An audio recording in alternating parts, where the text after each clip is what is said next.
Chers frères, chères sœurs, quelle joie de vous retrouver en ce dimanche, jour du Seigneur. Jour du Seigneur, tout simplement pour nous dire que nous avons décidé d'accorder du temps au Seigneur pour écouter sa parole, la méditer et puis aussi en faire ce que le Seigneur voudrait que nous puissions en faire, c'est d'être témoins dans notre vie. Voilà pourquoi je voudrais nous inviter avant cette plongée dans la parole de Dieu, je voudrais que nous puissions nous mettre en présence du Seigneur en priant. Au nom du Père et du Fils et du Saint-Esprit, Amen. Seigneur, nous ne pouvons jamais oublier de te dire merci. Merci d'abord pour la création. Cette création dans laquelle nous baignons, nous vivons. Merci pour le soleil, la lune, les étoiles, pour les forêts. Merci pour tout cela que tu as mis à notre disposition. Merci pour la vie que tu accordes à chacun de nous, sans aucun mérite de notre part. Merci. Merci pour les personnes que nous rencontrons, que nous allons rencontrer. Les bonnes personnes comme les mauvaises. Ceux qui nous aiment comme ceux qui ne nous aiment pas. Seigneur, merci. Merci surtout pour le regard que tu jettes sur chacun de nous, et spécialement sur nos malades qui sont dans les hôpitaux. Accorde à chacun et à chacune la guérison. Nous te prions pour nos hommes politiques. Mets dans leur cœur endurci l'amour du prochain, l'amour du peuple dont ils ont la charge. Donne à nos politiciens de pouvoir trouver la mesure qui pourrait nous aider à être heureux dans nos pays respectifs d'Afrique et spécialement dans notre pays, la Côte d'Ivoire. Nous te prions pour nous-mêmes qui sommes sur ce plateau. Caméraman, réalisateur, animateur, invité. Donne-nous les mots justes afin que nous puissions parler sans blesser qui que ce soit, mais que notre parole, empreinte de ton esprit, touche les cœurs pour un vivre ensemble établi comme norme. Un vivre ensemble dans lequel il n'y a pas d'hypocrisie, il n'y a pas de mensonge, il y a la vérité. Nous te le demandons à toi qui vis et qui règne pour les siècles des siècles. Amen. Au nom du Père et du Fils et du Saint-Esprit. Amen. Voilà, après cette prière, après nous être plongés dans cette intimité de Dieu, après avoir demandé le secours de Dieu, voilà que maintenant nous allons entrer dans les tests et surtout l'événement qui nous réunit. Je voudrais rappeler que nous sommes au 24e dimanche du temps ordinaire de l'année A. La couleur liturgique est toujours la couleur verte. Alors, pour ceux qui utilisent le bréviaire, nous sommes à la 4e semaine. Quels sont les tests que l'Église universelle, l'Église catholique, propose à tous ceux qui aujourd'hui iront à l'Église? En première lecture, nous avons la lecture du livre de Ben Sira, le sage, chapitre 27, versets 30 à 28. Le psaume, c'est le psaume 102 ou 103, selon la version biblique que nous avons. Le Seigneur est tendresse et pitié, lent à la colère et plein d'amour. La deuxième lecture est tirée de la lettre de Saint Paul, l'apôtre aux Romains, chapitre 14, versets 7 à 9. L'évangile que je vais vous lire tout à l'heure est tiré de l'évangile selon saint Matthieu au chapitre 18, versets 21 à 35. Voilà ainsi les textes qui nous sont proposés pour notre méditation. Dans chaque église catholique où vous irez, que ce soit en Papouasie, que ce soit en Chine, que ce soit en Colombie, que ce soit en France, c'est ces textes-là qui nous sont proposés pour notre nourriture spirituelle.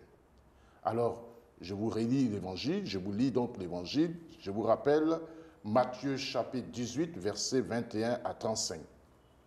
Si vous avez vos compagnons de prière, vous pouvez suivre, mais sinon vous écoutez et après vous parcourez vous-même le texte à travers votre missel, le compagnon de prière. En ce temps-là, Pierre s'approcha de Jésus pour lui demander, « Seigneur, lorsque mon frère commettra des fautes contre moi, combien de fois dois-je lui pardonner? Jusqu'à 7 fois ?» Jésus lui répondit, « Je ne te dis pas jusqu'à 7 fois, mais jusqu'à 70 fois 7 fois. Ainsi, le royaume des cieux est comparable à un roi qui voulut régler les comptes avec ses serviteurs. Il commençait quand on lui amena quelqu'un qui lui devait 10 000 talents, c'est-à-dire 60 millions de pièces d'argent.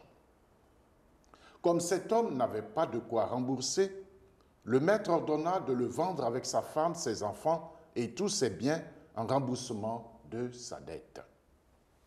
Alors, tombant à ses pieds, le serviteur demeurait prosterné et disait, « Prends patience envers moi, et je te rembourserai tout. » Saisi de compassion, le maître de ce serviteur le laissa partir et lui remit sa dette. Mais en sortant, ce serviteur trouva un de ses compagnons qui lui devait 100 pièces d'argent.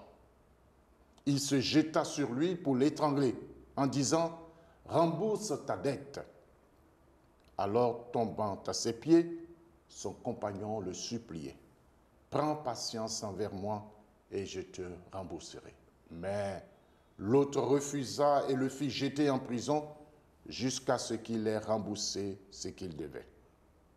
Ses compagnons, voyant cela, furent profondément attristés et allaient raconter à leur maître tout ce qui s'était passé. Alors celui-ci le fit appeler et lui dit, « Serviteur mauvais, je t'avais remis toute cette dette parce que tu m'avais supplié. Ne devais-tu pas à ton tour avoir pitié de ton compagnon comme moi-même j'avais eu pitié de toi? » Dans sa colère, son maître le livra au bourreau jusqu'à ce qu'il eût remboursé tout ce qu'il devait. C'est ainsi que mon Père du ciel vous traitera si chacun de vous ne pardonne pas à son frère du fond de son cœur. Acclamons la parole de Dieu. Louange à toi, Seigneur Jésus.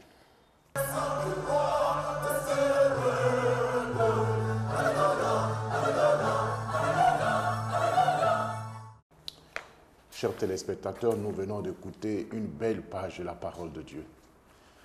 Je suis sûr que vous étiez en train de m'écouter attentivement et religieusement. Et cette parole vous a aussi percuté parce qu'il vous est arrivé d'aller demander à quelqu'un qui vous devait de vous rembourser. Et vous n'avez pas tenu compte de la situation dans laquelle cette personne-là se trouvait. Vous avez même peut-être mis quelqu'un en prison. Et la parole de Dieu vous a interpellé, je suis sûr. Mais est-ce que vous avez mal fait? Est-ce que vous avez bien fait? Ça, c'est à l'intérieur de vous que vous devez ressentir cela. Mais nous avons quelqu'un sur le plateau qui va nous aider à comprendre mieux cette parole de Dieu, à comprendre le pardon selon Dieu et comment on peut opérer ce pardon-là et qu'est-ce qui est nécessaire pour ce pardon-là. Alors, nous avons sur ce plateau le Père Harding. Il est le curé de la paroisse de Zedji, sur la route d'Alépé. Cher Père curé, bonjour. Bonjour. Et merci d'avoir répondu à cet appel que vous nous donnez. Alors, nous venons d'écouter cette belle page de la parole de Dieu. Évidemment, vous pourriez repartir de la première lecture que nous n'avons pas lue, qui parle à peu près de la même chose. Alors, nos téléspectateurs sont là tout de suite. Ils ont écouté la parole de Dieu, ils ont commencé à se faire une idée de ce qu'ils avaient fait. Mais je pense qu'une parole venant de vous aussi pourrait aider à entrer, à aller au large dans la compréhension de ce texte. Nous sommes tout de suite. Merci, Révérend Père, pour l'invitation. Et comme vous venez de le dire avec cet évangile, bien sûr que les lectures que l'Église nous propose pour accompagner notre méditation de ce 24e dimanche du temps ordinaire viennent nous plonger en plein cœur du mystère du pardon. Ce qu'il y a à savoir d'abord, c'est que le pardon guérit une âme blessée. Le pardon aide l'homme à sortir de l'engrenage de la violence et de la vengeance. Et d'ailleurs, c'est pour nous montrer l'importance du pardon que l'auteur de la première lecture, que nous n'avons pas lue, nous donne des paroles importantes, très fortes, qui nous interpellent. Et je le cite, « Pardonne à ton frère le tort qu'il t'a fait. Alors, à ta prière, tes péchés seront remis. Pense à ton sort final et renonce à toute haine. Pense au commandement et ne garde pas rancune envers le prochain. Pense à l'alliance du Très-Haut et oublie l'erreur du prochain. » Voici les paroles fortes de l'auteur de la première lecture. Cependant, l'évangile que nous avons entendu tout à l'heure ne dira pas autre chose que le pardon et la miséricorde de Dieu. Pour nous aider à comprendre cela, Matthieu, dans cet évangile, commence à nous présenter Pierre qui approche Jésus pour lui poser une question très importante. En effet, les contemporains de Jésus et de Pierre avaient pour habitude de discuter de temps à autre du mystère du pardon, de la vertu du pardon, comment vivre le pardon, combien de fois pardonner. Et Pierre, sûrement, avait entendu parler de ces discussions. Et pour avoir la vie de Jésus, il approche Jésus pour lui faire cette demande. « Seigneur, quand mon frère commettra des fautes contre moi, combien de fois dois-je lui pardonner? Jusqu'à 7 fois ?» Par cette interrogation, Pierre sait bien qu'il faut pardonner parfaitement. Par cette interrogation, Pierre vient demander à Jésus, faut-il seulement pardonner parfaitement? Et Jésus qui va lui demander d'aller encore plus loin. C'est vrai, il faut pardonner non seulement de façon parfaite, mais encore plus de façon absolue et de façon permanente. Et pour illustrer son enseignement, Jésus va utiliser cette belle parabole que nous venons d'entendre. Cette parabole nous rappelle que Dieu n'est pas un Dieu qui nous sanctionne à tout bout de champ parce que nous avons des dettes envers lui. Cette parabole nous rappelle que devant Dieu, nous ne sommes que des serviteurs endettés. Nos péchés représentent une grosse dette. Mais Dieu n'est pas celui-là qui exige le remboursement de la dette et des intérêts. La preuve, c'est que quand nous le supplions, il nous libère. Il nous libère de nos péchés. Il nous libère au nom de l'amour qu'il nous porte. Et malgré nos limites et nos péchés, Dieu nous fait toujours grâce. Il est celui qui pardonne infiniment, parce que nos péchés, même les plus graves, ne sont qu'une graine de sable face à la montagne de la miséricorde du Seigneur, dira le curé d'Ars. Dieu, lorsqu'il nous manifeste sa miséricorde, il le fait pour que nous puissions retrouver notre place d'enfant de Dieu et notre dignité d'enfant de Dieu. Et au-delà de nos péchés, c'est pour lui une manière de nous redire sa tendresse et son amour. Si Dieu lui-même, chers frères et sœurs, se comporte ainsi, nous pardonne sans tenir compte de ce que nous sommes, de ce que nous avons fait, mais par pur amour nous manifeste sa tendresse, alors comment se fait-il que beaucoup d'hommes refusent à leur tour de pardonner? C'est vrai, pardonner est difficile et même parfois douloureux. Mais nous devons tourner toujours nos yeux vers le cœur de Jésus-Christ et nous laisser stimuler par son amour. Malheureusement, trop de gens, comme je viens de le dire, refusent de pardonner. Ils restent même fâchés jusqu'au moment de la mort et on ne donne aucune occasion à l'autre de pouvoir vivre ce pardon. Ce que nous oublions, c'est qu'en refusant de pardonner à autrui, nous nous faisons plus de mal. Nous laissons grandir la haine en nos cœurs et nous défigurons l'image de Dieu qui est en nous. Voilà pourquoi la seule attitude qui convienne à un chrétien, à un enfant de Dieu, c'est le pardon. le pardon qu'il doit accorder à l'autre. Frères et sœurs, puisque la liturgie de ce jour a pour refrain le pardon, afin de nous aider à mieux vivre en ce sens, il y a alors lieu de pardonner 70 fois 7 fois. Ce qui veut dire qu'il n'y a pas de borne ni de limite au pardon. Il n'y a pas un chiffre ni un pourcentage au-delà duquel le pardon est inacceptable, parce que le pardon, lorsqu'il est authentique et profond, il ne se fixe pas de limite, il se donne sans limite et sans mesure. Mais en réalité, avec la liturgie de ce jour, l'Église veut nous dire pourquoi faut-il pardonner. Et je vais rappeler simplement 4 points pour nous donner les raisons pour lesquelles nous devons pardonner. Premièrement, il faut pardonner parce que le pardon est d'abord une affaire de cœur. Il est la plus belle manifestation de l'amour. Le pardon nous réconcilie avec Dieu et avec le prochain. Il crée et restaure en nous la vie divine et nous donne la force pour faire le bien et résister au mal. Il nous purifie et nous permet de dépasser le mal qui nous est fait. C'est de cette manière que nous pourrons manifester la joie, l'amour qui vient de notre cœur à l'autre. Deuxièmement, il faut pardonner parce que le pardon procure une nouvelle liberté, car celui qui pardonne, en réalité, coupe la corde qui l'enchaîne à son ennemi et se rend libre en libérant l'autre. D'ailleurs, en s'inspirant du terme original grec, pardonner veut dire se libérer et se détacher. Troisièmement, pourquoi pardonner? Le pardon est la porte qui permet d'entrer dans l'univers d'amour et de miséricorde de Dieu.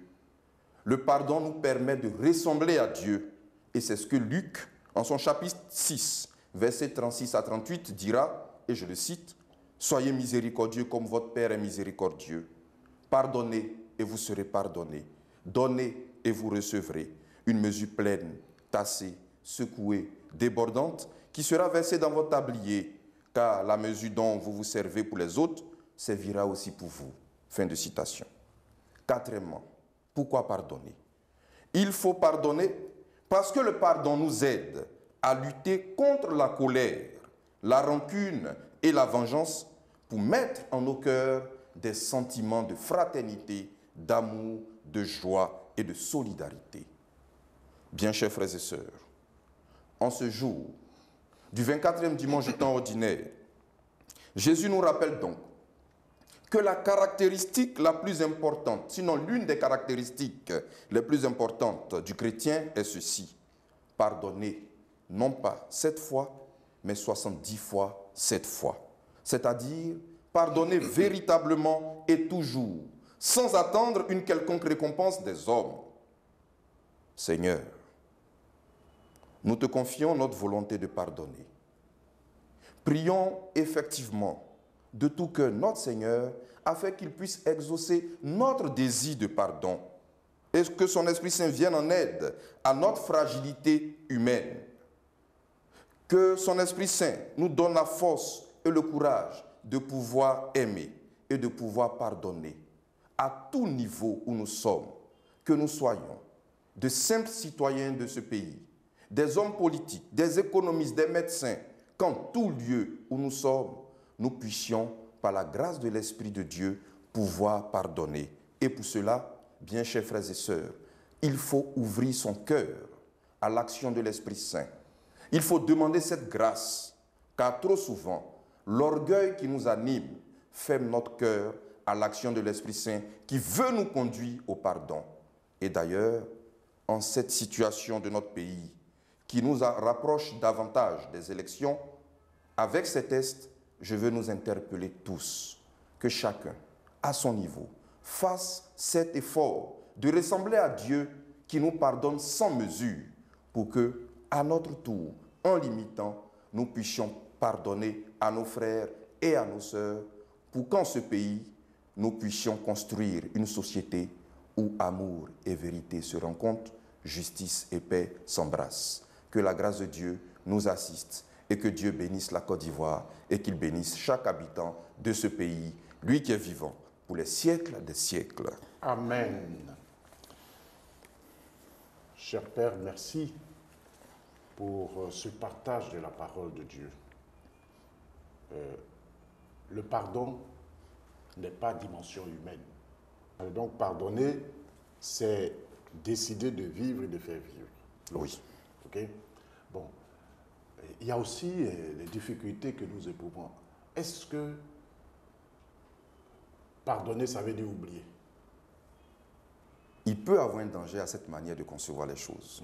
Et je vais aller sur deux pistes. La première piste, c'est celle où le danger peut survenir. Quel est ce danger? Si chaque fois que bon, je prends votre cas, vous voyez cette cicatrice, ou bien on se rappelle de ce que l'autre nous a fait, et que nous n'avons pas véritablement pardonné et parfaitement pardonné, comme ce pardon auquel nous invite Jésus, je pense que toutes les fois où nous allons nous souvenir de cette faute, sinon de l'erreur de cette personne, cela peut faire bouillir en nous la vengeance. C'est là le danger. La deuxième piste, quand nous avons vraiment pardonné, quand nous avons parfaitement pardonné, et comme Jésus le dit, quand nous avons pardonné 70 fois, 7 fois parfaitement, même quand nous voyons cette cicatrice, même quand nous nous rappelons cette faute, même quand nous voyons cette personne, il y a action de grâce. Pourquoi action de grâce? Parce qu'on se rend compte que Dieu nous a donné cette capacité et cette grâce de pouvoir pardonner, et que nous avons pardonné vraiment, et que nous sommes libérés de la chaîne de la haine, de la chaîne de la vengeance. Et on est heureux de retrouver cette personne, on est heureux de vivre avec cette personne, parce qu'on a été capable d'aller au-delà de nos capacités humaines, car la grâce de Dieu nous a accompagnés dans ce pardon. Voilà pourquoi je dis, pour répondre à cette question, il y a deux pistes. Il y a une piste où il y a un danger, et il y a une piste où il y a action de grâce. Pardonner, c'est donc décider de vivre et de faire vivre. C'est décider de regarder l'avenir avec espérance et non se scléroser et d'enfermer l'autre dans le passé. Jésus nous propose ainsi le pardon comme don parfait, car il est imitation du Père des miséricordes. Le pardon provient de la gratuité de l'amour. Il est en même temps une des plus hautes formes de charité que nous pouvons faire aux autres et à nous-mêmes. Le pardon nous fait choisir la vie et la bénédiction et tourner le dos à la mort et à la malédiction. Le pardon nous rend capables de compassion envers les pseudo-forts. Celui qui a usé ou ceux qui ont usé de violence envers nous, car ils ne sont pas à l'aise lorsqu'ils nous voient. Pardonner, c'est se libérer du poison de la rancœur et de la vengeance qui, tel un cancer, détruit, décompose de son vivant la personne qu'il entretient en son cœur. C'est très souvent que quand quelqu'un voit une autre personne, cette personne a des palpitations. C'est parce qu'elle n'a pas encore pardonné. Le Seigneur nous demande de pardonner 70 fois, 7 fois, c'est-à-dire toujours. Ce qui est plus important, c'est de se libérer soi-même. Si la personne ne reconnaît pas, comme on a dit dans l'Évangile, tu vas vers elle. Si elle ne veut pas, tu envoies d'autres personnes vers elle. Si elle ne veut pas, tu vas à l'église voir les pasteurs, les prêtres. Si la personne ne reconnaît pas, considère cette personne-là comme une personne païenne. Et toi, libère-toi. Le salut est individuel. Faisons en sorte, chers frères et sœurs, que le pardon prenne la place de la haine dans nos cœurs. Parce que la haine nous rend malades. La haine nous intoxique. Demandons au Seigneur de purifier notre cœur. Et si nous mettons beaucoup de nous-mêmes, le Seigneur nous aidera parce qu'il ne peut pas nous sauver sans nous. Pardonne, mon frère. Je te pardonne tout le mal que tu m'as fait, même si toi, tu ne le reconnais pas. À Dieu la vengeance. À moi, l'amour et le partage.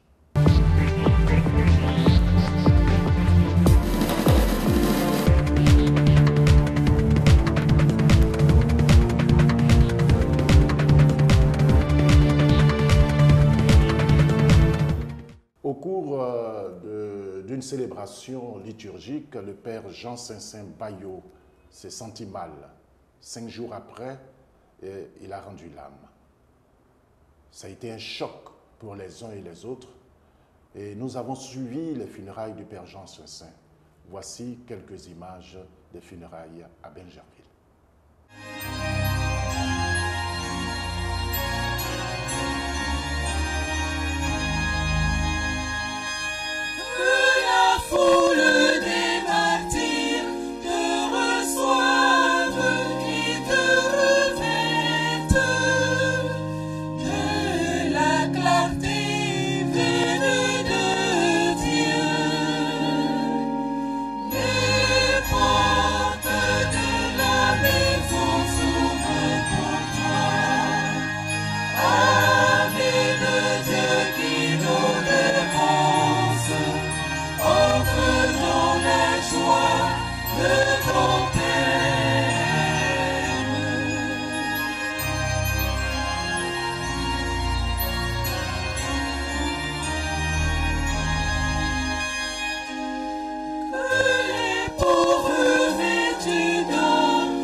Au nom du Père et du Fils et du Saint-Esprit. Amen. Que le Dieu de l'espérance vous donne en plénitude la paix dans la foi et que le Seigneur soit toujours avec vous. Et avec votre esprit. Nous ranimons cette flamme près de Jean, notre frère. Cette flamme qui vient de toi, Seigneur, notre Dieu, lumière dans notre obscurité, qu'elle éclaire ce pas que nous avons à faire pour repartir dans l'espérance. Le Seigneur Jésus nous a aimés jusqu'à mourir pour nous sur la croix. Cette croix nous le rappelle. Qu'elle soit donc à nos yeux le signe de son amour pour Jean et pour chacun de nous. Seigneur, regarde avec miséricorde ton serviteur Jean. Il a porté ce vêtement, signe de vie éternelle et de joie sans fin dans ton amitié, dans ton royaume. Il a porté l'étole lorsqu'il rassemblait les hommes pour partager ton pain et ta parole de vie éternelle. Qu'il se présente devant toi aujourd'hui, délivré de ses péchés avec le vêtement de fête de tes amis. Frères et sœurs, préparons-nous à célébrer le mystère du Christ mort et ressuscité pour le salut de tous les hommes. Célébrons-le particulièrement pour Jean, notre frère, en reconnaissant que nous sommes pécheurs. Je confesse à Dieu Tout-Puissant.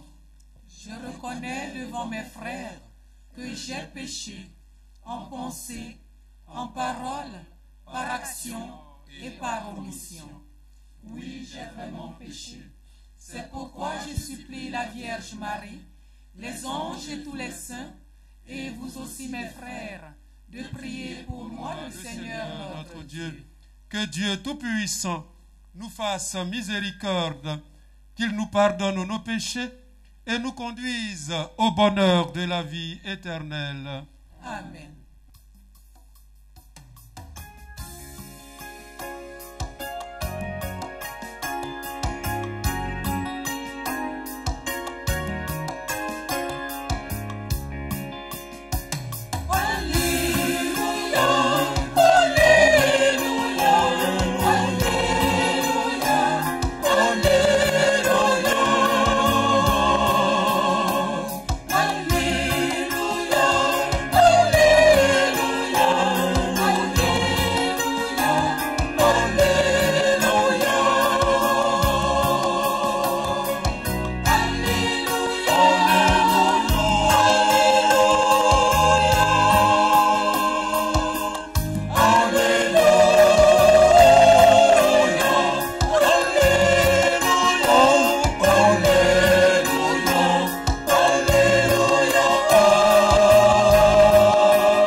Sur la cité et je pleure dans mon cœur, dit le poète. Je pleure dans mon cœur parce qu'un grand homme, un grand prêtre, un grand professeur, un maître s'en est allé. Et je pleure parce que ce maître s'en va à l'heure où s'ouvrent les portes de la nouvelle année pastorale. Et il va nous manquer. Excellence Jean-Pierre Cardinal Coutouan, archevêque d'Abidjan. Quelle est cette voix qui nous est venue du lointain? Quelle est cette voix, telle celle des guetteurs qui nous est venue des hauteurs, des grandes montagnes de l'ouest du diocèse de Mans? Quelle est cette voix qui a fait frémir les cœurs des habitants de nos forêts et ceux des bords de la lagune ébriée? Quelle est cette voix enivrée de Dieu et enivrante, profondément enracinée dans sa culture d'Africain, sa culture d'An? Cette voix convaincue et convaincante qui aimait jouer, danser avec les mots pour dire Dieu, pour donner Dieu au monde. Et cette voix nous a permis de savoir encore plus que notre Dieu n'est pas lointain, que notre Dieu n'est pas dans les nuages et dans les astres, mais il est l'Emmanuel, Dieu qui est avec nous et qui chemine avec nous, même dans la grisaille. Cette voix qui a nourri de générations et de générations d'étudiants, prêtres, religieux, religieuses, catéchistes, laïcs, cadres, jeunes, enfants, hommes et femmes, à travers des cours magistraux, à travers des séminaires, à travers des retraites, à travers des conférences, à travers des tables rondes, à travers des homélies denses. Cette voix, frères et sœurs, cette voix qui nous a mis en éveil et a éveillé notre conscience et qui, à la suite du Christ et des apôtres, Pierre, Jacques, Jean et les autres, cette voix qui nous a invités à nous mettre au service de la promotion de la vie, la vie de nos frères et sœurs qui souffrent. Cette voix s'est éteinte ce jour où celui que nous appelons affectueusement le maître de la parole a rendu définitivement le micro. Après sa brève homélie le samedi 22 août, à l'occasion du 25e anniversaire de l'ordination sacerdotale du révérend Père Augustin Aubrou à la paroisse Saint-Jacques des Deux-Plateaux. Ce 27 août, dis-je, où John, je l'appelais ainsi, il m'appelait Boudi, parce que nous étions ensemble dans un petit groupe pop que nous avons formé au petit séminaire. Monseigneur Joseph Aké était à l'orgue, l'abbé Philbert Ako était à la guitare solo, l'abbé André Mobio était à la guitare basse, votre serviteur était à la batterie. C'est pour cela qu'il m'appelait Boudi, parce qu'on pensait à Boudi Mash, ce grand batteur américain, et on s'appelait ainsi. Et les gens sincères étaient nos danseurs, avec des castagnettes. Ah, ils dansaient bien. Et je profite de l'occasion pour dire aux séminaristes, nous sommes ici dans un séminaire, petits séminaristes, aux futurs prêtres, aux grands séminaristes, et même aux prêtres, de former des amitiés solides, des amitiés sincères, où l'ami peut dire à son ami, mon frère, tu marches trop à gauche, tu marches trop à droite, tu marches trop penché, va tout droit sur le maître qui t'a appelé. Des amitiés sincères. Frère, c'est l'heure du choix. Que ces paroles restent gravées en nos cœurs et nous accompagnent pour qu'un jour, pour lui que nous célébrons cette traversée dans ce cercueil qui ressemble à une bague, pour la traverser vers la cité du ciel, que nous puissions le retrouver pour les fêtes éternelles. Dieu nous bénisse. Dieu bénisse notre Église. Dieu bénisse notre pays. Dieu bénisse son grand serviteur qui nous quitte. Amen.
Jean Saint-Saint,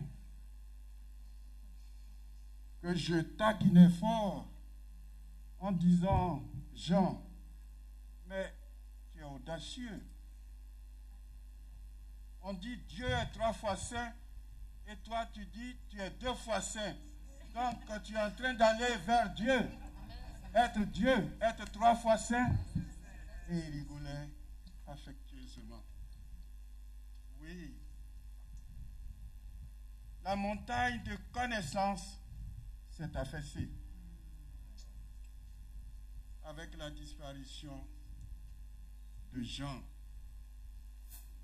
Ça sera un manque criard pour l'Église de Côte d'Ivoire, parce qu'il faisait un travail immense, un travail incommensurable.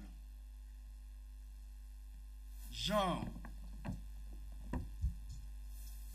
tous les témoignages qu'on a entendus ont parlé de ton verbe. Oui, tu avais un verbe puissant, un verbe décapant, un verbe purifiant, un verbe vivifiant,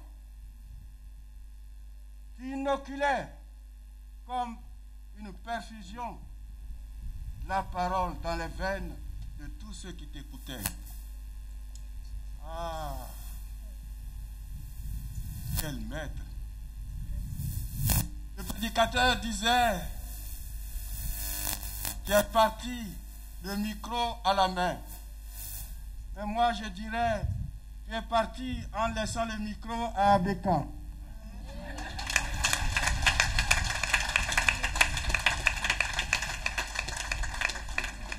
Et ta voix qui s'est tue continuera de résonner parmi nous à travers au petit Abékan.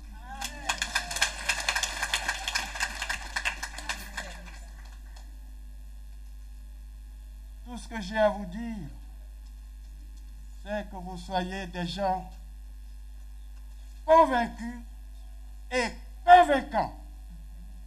Quand vous croyez en quelque chose, eh bien, il faut y croire, ne pas jouer avec sa foi. Le Christ a dit, le monde vous prendra en haine,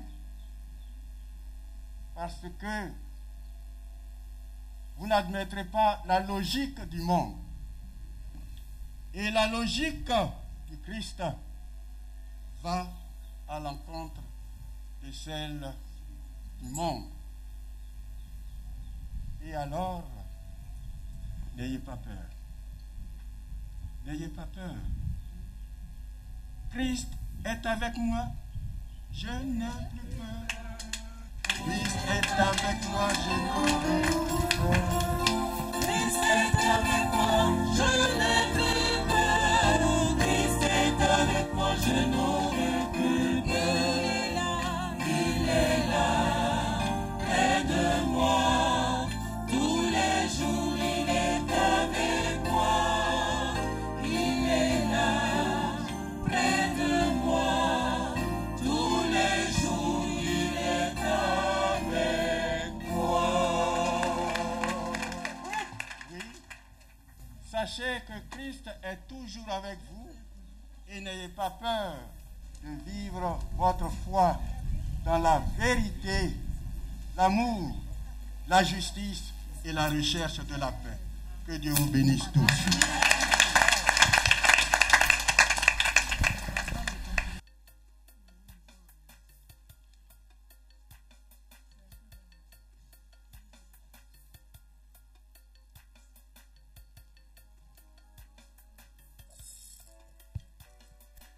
En signe de respect pour toi, Jean, cher grand frère, voici cet encens qu'il monte devant Dieu avec notre prière.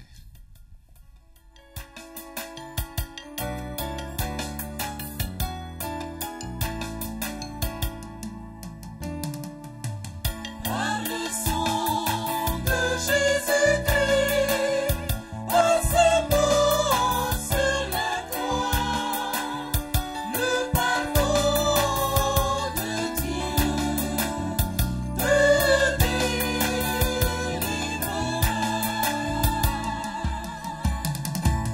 Sur le seuil de sa maison, notre Père t'attend, et les bras de Dieu s'ouvriront pour toi.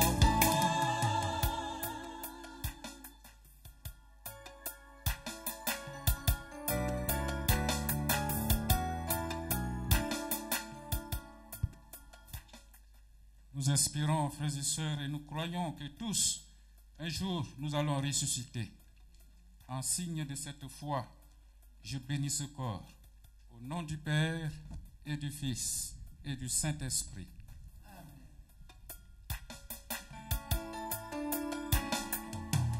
Nous qui t'as donné la vie, reverra ton regard, et tes yeux verront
Seigneur, la mort nous éprouve, mais nous savons que tu es la vie et que notre bonheur est en toi. Nous voulons te redire et nous redire à nous-mêmes que ton Fils Jésus nous a tous rachetés dans sa mort et sa résurrection. Regarde avec bonté ton serviteur, Jean Saint-Saint Bayot, notre frère. Pendant qu'il était au milieu de nous, il a cru au mystère de la résurrection dans le Christ, qu'il obtienne de connaître éternellement la joie de vivre près de toi. Par Jésus le Christ, notre Seigneur.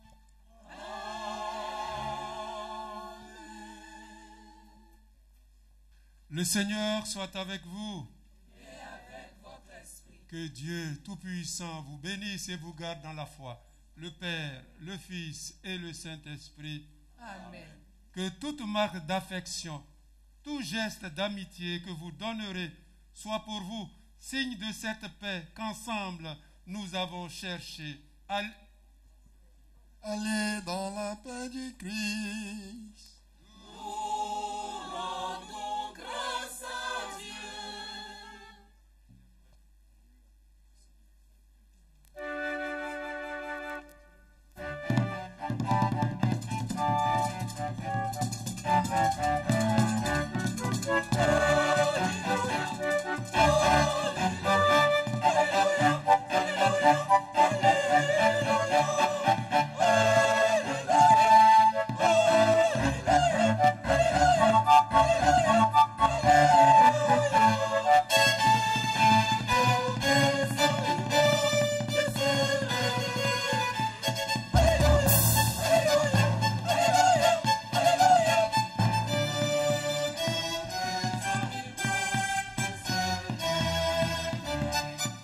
Moment difficile à supporter, mais en même temps, moment d'espérance. Car celui qui part, les derniers mots qu'il a pu prononcer quelques jours avant sa mort, c'était action de grâce. Action de grâce au Seigneur. Nous rendons grâce à Dieu de nous l'avoir donné. Nous disons merci au Seigneur de l'avoir repris. Que son nom soit béni. À dimanche prochain.